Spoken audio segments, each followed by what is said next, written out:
Assalamualaikum warahmatullahi wabarakatuh. Bapak, Ibu, saudara-saudara sebangsa setanah air, pagi tadi saya telah memimpin rapat terbatas secara virtual tentang Undang-Undang Cipta Kerja bersama jajaran pemerintah dan para gubernur. Dalam undang-undang tersebut terdapat 11 klaster yang secara umum bertujuan untuk melakukan reformasi struktural dan mempercepat transformasi ekonomi. Adapun klaster tersebut adalah urusan penyederhanaan perizinan, urusan persyaratan investasi, urusan ketenagakerjaan, urusan pengadaan lahan, urusan kemudahan berusaha, urusan dukungan riset dan inovasi, urusan administrasi pemerintahan, urusan pengenaan sanksi, urusan kemudahan pemberdayaan dan perlindungan UMKM, urusan investasi dan proyek pemerintah, serta urusan kawasan ekonomi. Dalam rapat terbatas tersebut, saya tegaskan mengapa kita membutuhkan Undang-Undang Cipta Kerja. Pertama, setiap tahun ada sekitar 2,9 juta penduduk usia kerja baru, anak muda yang masuk ke pasar kerja, sehingga kebutuhan atas lapangan kerja baru sangat-sangat mendesak. Apalagi di tengah pandemi, terdapat kurang lebih 6,9 juta pengangguran dan 3,5 juta pekerja terdampak pandemi COVID-19.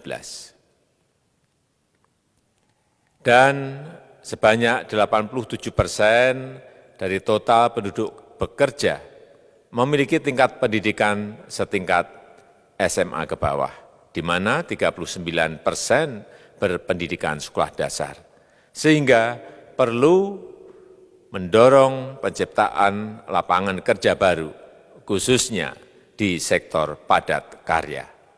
Jadi, Undang-Undang Cipta Kerja bertujuan untuk menyediakan lapangan kerja sebanyak-banyaknya bagi para pencari kerja serta para pengangguran. Kedua, dengan Undang-Undang Cipta Kerja akan memudahkan masyarakat, khususnya usaha mikro kecil, untuk membuka usaha baru. Regulasi yang tumpang tindih dan prosedur yang rumit dipangkas. Perizinan usaha untuk usaha mikro kecil (UMK) tidak diperlukan lagi, hanya pendaftaran saja. Sangat simpel. Pembentukan PT atau perseroan terbatas juga dipermudah. Tidak ada lagi pembatasan modal minimum. Pembentukan koperasi juga dipermudah. Jumlahnya hanya 9 orang saja. Koperasi sudah bisa dibentuk. Kita harapkan akan semakin banyak koperasi-koperasi di tanah air. UMK, usaha mikro kecil yang bergerak di sektor makanan dan minuman. Sertifikasi halalnya dibiayai pemerintah, artinya gratis. Izin kapal nelayan penangkap ikan misalnya, hanya ke unit kerja Kementerian KKP saja. Kalau sebelumnya harus mengajukan ke Kementerian KKP, Kementerian Perhubungan, dan instansi-instansi yang lain. Sekarang ini cukup dari unit di Kementerian KKP saja. Ketiga, Undang-Undang Cipta Kerja ini akan mendukung upaya pencegahan dan pemberantasan korupsi. Ini jelas karena dengan menyederhanakan, dengan memotong, dengan mengintegrasikan ke dalam sistem perizinan secara elektronik, maka pungutan liar, pungli dapat dihilangkan. Namun, saya melihat adanya unjuk rasa penolakan Undang-Undang Cipta Kerja yang pada dasarnya dilatar belakangi oleh disinformasi mengenai substansi dari undang-undang ini dan hoax di media sosial.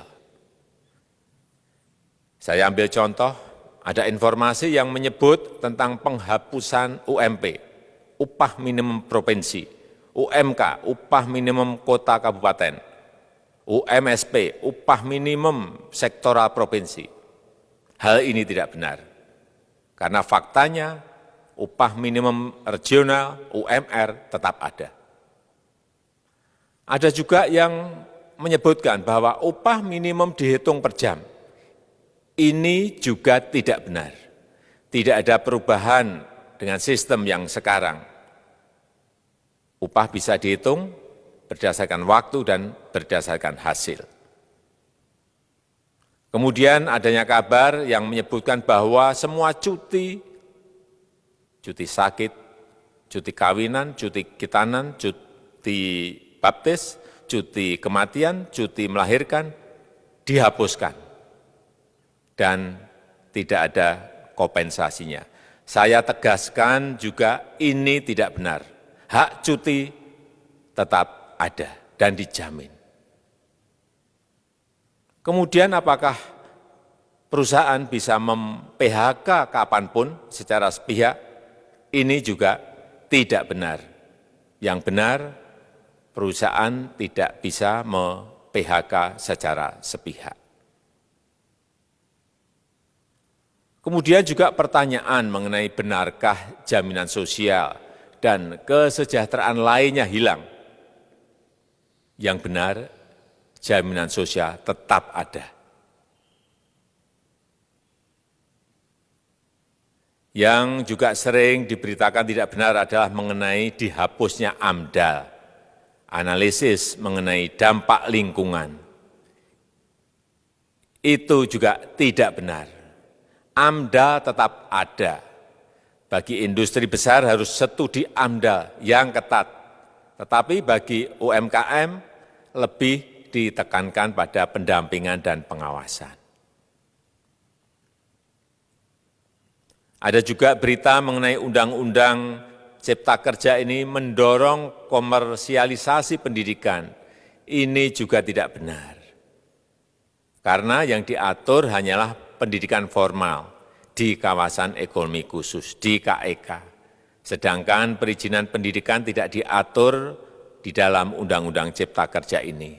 Apalagi perizinan untuk pendidikan di pondok pesantren.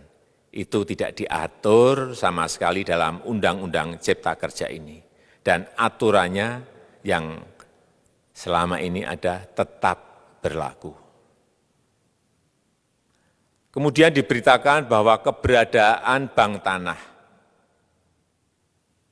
Bank tanah ini diperlukan untuk menjamin kepentingan umum, kepentingan sosial, kepentingan pembangunan nasional, pemerataan ekonomi, dan konsolidasi lahan serta reforma agraria. Ini sangat penting untuk menjamin akses masyarakat terhadap kepemilikan tanah, kepemilikan lahan, dan kita selama ini tidak memiliki bank tanah. Saya tegaskan juga bahwa Undang-Undang Cipta Kerja ini tidak melakukan resentralisasi kewenangan dari pemerintah daerah ke pemerintah pusat. Tidak ada.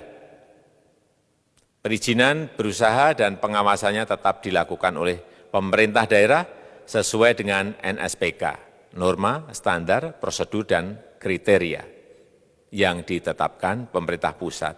Ini agar dapat tercipta standar pelayanan yang baik di seluruh daerah.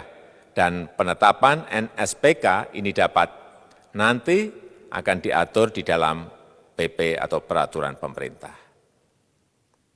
Selain itu, kewenangan perizinan untuk non-perizinan berusaha tetap ada di Pemda, sehingga tidak ada perubahan.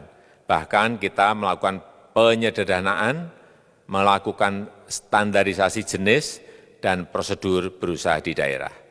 Dan perizinan berusaha di daerah diberikan batas waktu. Ini yang penting di sini. Jadi ada service level of agreement.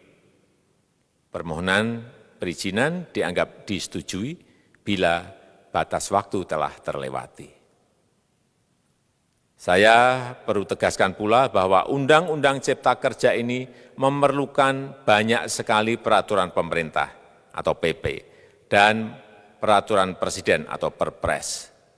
Jadi setelah ini akan muncul PP dan Perpres yang akan kita selesaikan paling lambat 3 bulan setelah diundangkan. Kita pemerintah membuka dan mengundang masukan-masukan dari masyarakat dan masih terbuka usulan-usulan dan masukan dari daerah-daerah. Pemerintah berkeyakinan melalui Undang-Undang Cipta Kerja ini jutaan pekerja dapat memperbaiki kehidupannya dan juga penghidupan bagi keluarga mereka. Dan kalau masih ada, jika masih ada ketidakpuasan terhadap Undang-Undang Cipta Kerja ini, silahkan mengajukan uji materi atau judicial review melalui MK, Mahkamah Konstitusi. Sistem ketatanegaraan kita memang mengatakan seperti itu. Jadi, kalau masih ada yang tidak puas dan menolak, silahkan diajukan uji materi ke MK. Saya rasa itu yang bisa saya sampaikan pada kesempatan yang baik ini. Terima kasih. Wassalamualaikum warahmatullahi wabarakatuh.